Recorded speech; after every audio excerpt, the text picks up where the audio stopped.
কল্পনা করুন আপনি একটি অন্ধকার ঘরে বন্দী। বাইরে যাওয়ার দরজা আছে, চাবিকাঠি আপনার হাতেই আছে, কিন্তু আপনি দরজা খুলতে পারছেন না। কেন জানেন? কারণ আপনি ভয় পাচ্ছেন যে দরজা খুললে আপনি আলোর বদলে আরও বড় কোনো অন্ধকারের মুখোমুখি হবেন। ওভারথিংকিং আসলে কোনো চিন্তা নয়, এটি একটি মানসিক পক্ষাঘাত বা মেন্টাল প্যারালাইসিস।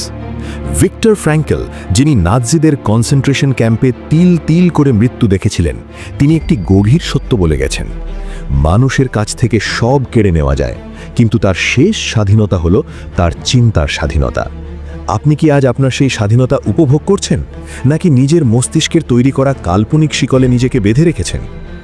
আজ আমি আপনাকে নিয়ে যাব আপনার অবচেতন মনের সেই অন্ধকার ল্যাবে, যেখানে আপনার অজান্তেই আপনার ভাগ্য লেখা হচ্ছে। আমি নবীন, আজ আপনার সাথে এই শিকল ভাঙার শেষ যুদ্ধে নামব। আপনাদের মনে হতে পারে, নবীন ভাই কেন বারবার এই সাইকোলজি আর ফিলসফি নিয়ে কথা বলে? কারণ আমি দেখেছি হাজার হাজার টাকা খরচ করেও মানুষ মনের শান্তি পায় না, কারণ তারা সমাধান খোঁজে বাইরে, অথচ সমস্যাটা হলো ভেতরে। ইউপিফাই কোনো সাধারণ মোটিভেশনাল চ্যানেল নয়, এটি একটি গবেষণাগার। আমি এখানে আপনাকে সস্তা অনুপ্রেরণা দিতে আসিনি, আমি এসেছি আপনার চিন্তার জগৎকে রিকনস্ট্রাক্ট করতে। আজকের এই সেশনের পর আপনার পরিচয় বদলে যাবে। আপনি আর সেই সাধারণ ওভারথিঙ্কার থাকবেন না, আপনি হবেন আপনার মনের একজন নিপুণ স্থপতি। আলোচনায় যাওয়ার আগে একটা ছোট্ট পরীক্ষা। এখনই ভিডিওটা পজ করুন, আয়নার সামনে যান, অথবা ফোনের ফ্রন্ট ক্যামেরা অন করে নিজের চোখের দিকে তাকান। তাকিয়ে নিজেকে জিজ্ঞেস করুন, আমি কি আমার নিজের কথা শুনি?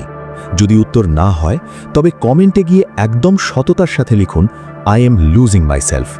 আর যদি মনে করেন আজই শেষ দিন এবং আজ থেকে আপনি নিজের নিয়ন্ত্রণ নেবেন, তবে লিখুন, আই অ্যাম দ্য কিং। আমি দেখতে চাই কতজন মানুষ এই সত্যটা স্বীকার করার সাহস রাখে। বিখ্যাত মনোবিজ্ঞানী কার্ল ইয়ুং একটি কথা বলেছিলেন, যা শুনলে আপনি চমকে যাবেন। তিনি বলেছিলেন, যতক্ষণ আপনি আপনার অবচেতন বা সাবকনশাসকে সচেতন না করবেন, ততক্ষণ সেটি আপনার জীবনকে নিয়ন্ত্রণ করবে এবং আপনি একে ভাগ্য বলে ডাকবেন। আপনি যে ভাবেন লোকে কি বলবে, এটা আসলে লোকে কি বলবে তা নিয়ে চিন্তা নয়। এটা হলো আপনার নিজের ভেতরে থাকা একটি অসম্পূর্ণ সত্তা বা শ্যাডো সেলফের হাহাকার। আপনি নিজেকে পর্যাপ্ত ভালোবাসেন না বলেই আপনি বাইরের মানুষের কাছ থেকে সেই ভালোবাসা বা ভ্যালিডেশন খোঁজেন। ওভারথিংকিং হলো আপনার সেই শ্যাডো বা অন্ধকারের চিৎকার, যা আপনি শুনতে পাচ্ছেন না বলে সে বারবার আপনার চিন্তায় ফিরে আসছে। ট্রিক: যখনই কোনো নেতিবাচক চিন্তা আসবে, তাকে থামাবেন না।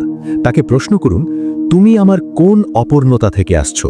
যখন আপনি আপনার ভয়কে চিনতে পারবেন, ভয় তার ক্ষমতা হারিয়ে ফেলবে। মানুষ যা কম জানে তা হলো আমাদের মস্তিষ্ক এখনও সেই প্রস্তর যুগের মতো কাজ করে। একে বলা হয় জেব্রা এফেক্ট। যখনই আপনি অন্যদের চেয়ে আলাদা কিছু করতে চান বা আলাদা ভাবেন, আপনার ব্রেইন সিগন্যাল দেয় যে আপনি বিপদে আছেন, আর তখনই শুরু হয় ওভারথিংকিং। তাই আজ থেকে যখনই ভয় লাগবে, নিজেকে বলবেন, এটা আমার ব্রেনের একটা পুরনো সফটওয়্যারের ভুল সিগন্যাল মাত্র। কিন্তু আজ আমি আপনাকে এমন একটি মেথড দিচ্ছি, যখনই কোনো চিন্তা আপনাকে গ্রাস করবে, নিজেকে 3টি প্রশ্ন করুন। 1. এই চিন্তাটার কি কোনো প্রমাণ আছে? 2. এই চিন্তাটা কি আমার কোনো কাজে আসছে? 3. যদি আমার প্রিয় কোনো বন্ধুর এই একই চিন্তা হতো, আমি তাকে কি উপদেশ দিতাম? মনে রাখবেন, আপনি আপনার চিন্তার চেয়ে অনেক বেশি বুদ্ধিমান যখন আপনি অন্যের সমস্যা সমাধান করেন। আজ থেকে নিজের জীবনের পরামর্শদাতা নিজেই হন। ভিডিওর শেষে এসে আমি আপনাদের একটি চ্যালেঞ্জ দিতে চাই। আগামী 7 দিন প্রতিদিন রাতে ঘুমানোর আগে 5 মিনিট অন্ধকার ঘরে একা বসে থাকবেন।